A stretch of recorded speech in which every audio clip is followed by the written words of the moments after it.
here's an interesting one. I'm not sure what exactly happened just yet. Maybe a faulty starter. Anyways, customer brought it to me. He couldn't get it to start no matter what. He said that he bought it and it went to start one time and it never started again. It killed the battery.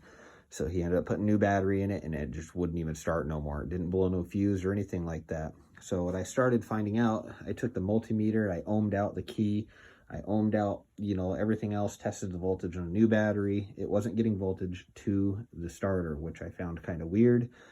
And then the wire to the starter looked like it was melted, like it got a little hot. So I moved on to taking apart the starter, and this is what I found. Completely melted. So from what I could see is one of the windings came off inside there, hit ground, and then it caused it to jam at the same time and shorted it out. So every time you'd hit the button, it would just warm it up and cook it.